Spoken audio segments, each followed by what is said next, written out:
Guys, नमस्ते। कैसे हैं आप लोग? स्वागत है आपका आज की हमारी वीडियो में। देखिए, मुझे यहाँ रहते रहते 8 साल हो गए हैं, लेकिन आज भी कुछ ऐसी जर्मन चीजें हैं ना जो मेरे दिमाग के तो एकदम परे हैं। तो आज की वीडियो में ना आपको ऐसी ही कुछ बातें बताऊंगी जर्मनी के बारे में जिसकी कोई सर पैर नहीं है। मतलब ऐसा क्यों होता है, क्यों नहीं होता है, मुझे तो समझ नहीं आया और मुझे लगता है हम देसियों को हजम करना बहुत मुश्किल है। तो फटाफट से बिना किसी देरी के शुरू करते हैं। Wedding chaos. कैसे हमारे देश में दिनों हफ्तों तक शादियां चलती हैं, यहाँ पे भैया शादी 2 घंटे या 3 घंटे मैक्स खत्म हो जाती है। एक बार तो मुझसे जर्मन ने पूछा कि जो 4 दिन से फंक्शन चले जा रहे हैं क्या है, तब मैंने जाके समझाया, अरे भैया ये शादी है, हल्दी मेहंदी संगीत और पता नहीं क्या क्या, शादी रिसेप्शन। मतलब हमारे जब अंबानी जी की शादी हुई थी तो पूरी दुनिया में चर्चा का विषय बन गया था। जर्मनी के लोगों को ये जानकर बड़ा अटपटा लगता है कि शादियां ऐसी भी होती है। तो यहाँ पर ना मुझे पता ही नहीं चलता कि शादियां कब होके कब खत्म हो जाती है। इवन मैं आपको एक बड़ा रियल इंसिडेंट बताती हूँ। कल ही हम कहीं घूमने गए और बड़ा ही खूबसूरत सी जगह थी वो। उस जगह की पार्किंग को उन्होंने 4 बजे के बाद बंद कर दिया क्योंकि कोई इवेंट था। बाद में मुझे पता चला कि वो इवेंट शादी था और वो सिर्फ 2 घंटे का था, यानी कि 4 से 6 वो शादी निपट गई। मतलब इतने कम वक्त में शादियां हो जाती है यहाँ पे, इंक्लूडिंग रिसेप्शन। ये बात मेरी समझ से तो परे है। आपको कैसा लगता है कमेंट कीजिएगा। Everything is closed on Sunday. मतलब यहाँ पर ना संडे को सब कुछ बंद रहता है। सब कुछ मतलब सब कुछ। आपको दूध लेना है, अंडा लेनी है, ब्रेड लेनी है, कुछ नहीं ले सकते क्योंकि हर जगह बंद रहती है।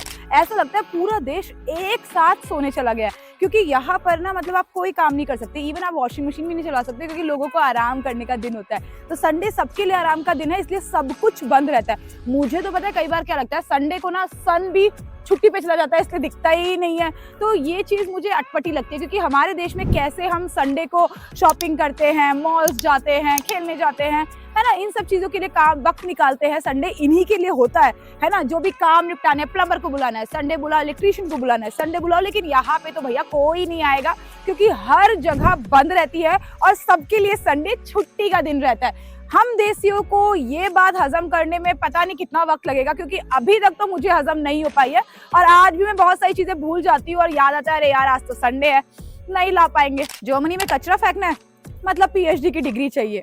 यहाँ पे कचरा फेंकना भी भाई अपने आप में एक बड़ी कला है। प्लास्टिक अलग जाएगा, कागज अलग जाएगा, प्लास्टिक की बोतल का जो ढक्कन होगा अगर वो स्टील का है तो वो अलग जाएगा। मतलब ब्राउन बोतल अलग, व्हाइट बोतल अलग, ग्रीन बोतल अलग। कांच की बोतल्स के भी कलर्स के हिसाब से सॉर्टिंग होती है। कपड़े फेंकने तो वो अलग, बड़ा कचरा है तो उठा के उसे दूसरी जगह फेंकना पड़ेगा। मतलब कचरा फेंकने को और कचरा सॉर्ट करने में भी आपकी इतनी मेहनत लगेगी ना, और बाय गॉड इतनी चीजें याद रखनी पड़ेगी कि आप सोच ही नहीं सकते। अगर गलत कचरा गलत डस्टबिन में फेंक दिया आपने तो आपके पड़ोसी जो आपको लुक देंगे ना, आप सोच भी नहीं सकते। और कई बार तो पता है आपको फाइन भी आ जाता है गलत कचरा फेंकने पे। हमारे इंडिया में कितना सिंपल है, सारा कचरा एक ही डस्टबिन में चले जाता है, लेकिन यहाँ पे ऐसा नहीं है। मतलब कचरा सॉर्ट करना तो टैक्सेस फाइल करने से भी ज्यादा मुश्किल है। ये एक चीज तो हम इंडियंस ना आज तक पचा नहीं पाए हैं कि कैसे कचरा सॉर्ट करते हैं। मतलब आप काफी कुछ सीख गए हैं कौन सा कचरा किस में जाएगा, लेकिन बावजूद उसके कुछ ना कुछ गलती हो ही जाती है। मतलब जो पैकेजिंग आती है उसकी जो पन्नी है वो प्लास्टिक में जाएगी, पन्नी के ऊपर अगर कुछ स्टिकर चिपका है तो वो पेपर में जाएगा। तो कचरा सॉर्ट करने की ना बहुत ही माइन्यूट डिटेल्स पर भी ध्यान देना पड़ता है क्योंकि अगर आपके पड़ोसियों को पता चल गया, गलत कचरा फेंकते देख लिया तो अब आपकी शामत आ जाएगी।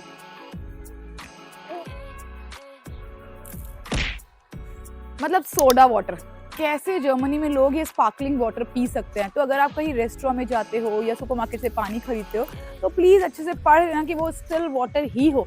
इतने साल यहाँ रहने के बाद भी मैं तो ये स्पार्कलिंग वाटर पीने की आदत नहीं डाल पाई हूँ। और मुझे तो एक चीज और समझ नहीं आती, आखिर लोग स्पार्कलिंग वाटर पीते क्यों है।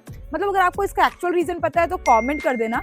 तो ये चीज मेरे पल्ले आज तक नहीं पड़ी कि क्यों लोग स्पार्कलिंग वाटर पीते हैं, स्टिल वाटर नहीं। तो स्पार्कलिंग वाटर पीना मुझे बड़ा अटपटा लगता है क्योंकि कैसे यार आप सोडा वाटर पी सकते हो। तो अगर रेस्टोरेंट में जाओगे ना और पानी मांगते हो तो प्लीज बी स्पेसिफिक कि आपको स्टिल वाटर चाहिए, स्पार्कलिंग नहीं। अदरवाइज आपकी बॉटल्स के अंदर बबल्स आएंगे और आपके मुंह में वोल्केनो एक्सप्लोड हो जाएगा। तो स्पार्कलिंग और स्टिल कैसा पानी पीना है वो आपको स्पेसिफाई करना पड़ेगा। जे वॉकिंग इज अ सिन। कैसे हमारे देश में हाथ देते हैं और रोड क्रॉस कर लेते हैं ना, यहाँ पे नहीं भैया। यहाँ पर जब तक ये आदमी हरा ना हो जाए ना, रोड क्रॉस मत करना। चाहे फिर कोई गाड़ी आ रही हो या ना आ रही हो, मतलब रोड कितनी भी खाली हो, लेकिन जब तक सिग्नल रेड है ना तब तक आप रोड क्रॉस नहीं कर सकते क्योंकि ये हमारा देश नहीं है। परदेश है, क्योंकि रूल्स को लेकर ये लोग बहुत ज्यादा स्ट्रिक्ट है। तो भाई प्लीज, अगर आप यहाँ पर आ रहे हो या यहाँ पर ऑलरेडी हो, तो जे वॉकिंग करने का पाप तो कभी मत करना। लोग यहाँ पर ना सनबाथ लेते हैं, मतलब जैसे ही थोड़ा सा सूरज देवता बाहर आए, लोग लेट जाते हैं भाई कपड़े उतार उतार के गार्डन्स में, लेक्स पर और पार्क्स में, क्योंकि उन्हें सनबाथ लेना है, टैन होना है। और हमारे देश में कैसे ही ना, अगर सूरज ज्यादा तेज चमक जाता है ना, तो स्कूटी और बाइक पे जाने वाले लोग पूरे पूरे ग्लव्स पहनते हैं, सॉक्स पहनते हैं, शूज पहनते हैं, पैंट्स पहनते हैं, ताकि कहीं पर भी सूरज की जरा सी भी आंच लगने ना पाए, क्योंकि भैया लग गई तो टैंड हो जाएंगे ना। और हम लोग को हमारी स्किन टोन तो पसंद है नहीं ना, क्योंकि गोरी चीजों से हम ज्यादा प्रभावित है।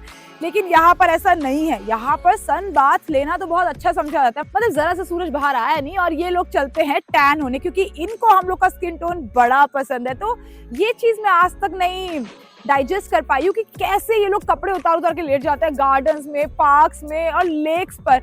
मतलब आई डोंट अंडरस्टैंड दिस। आपको समझ आता है तो बता दो। नो टेक्सटाइल पॉलिसी, मतलब इनके यहाँ पर ऐसे ऐसे इलाके हैं जहाँ पर टेक्सटाइल यानी कि कपड़े अलाउड ही नहीं है। मतलब बहुत सारे सोनाज ऐसे हैं, बहुत सारी लेक्स ऐसी हैं जहाँ पर लोग आपको बिना कपड़ों के दिख जाएंगे, और सोनाज में तो भैया टावल तक अलाउ नहीं होता। तो ये चीज हम देसियों के लिए काफी अटपटी है। मतलब मेन विमेन सोनाज में भी टेक्सटाइल अलाउड ही नहीं है।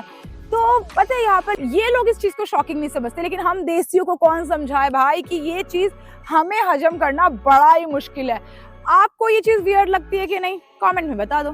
हाँ, मतलब जर्मनी में रहना कमाल है, लेकिन थोड़े बहुत शौक तो हम देसियों को लगते ही रहते हैं। इनमें से कौन सी चीज आपके लिए सबसे बड़ी शॉकिंग चीज थी, या अगर आप खुद जर्मनी में रहते हो तो आपको सबसे वियर्ड चीज क्या लगती है, कमेंट करके जरूर बताना। आपसे मिलते हैं अगली वीडियो में, तब तक खुश रहिए, मुस्कुराते रहिए। चाओ।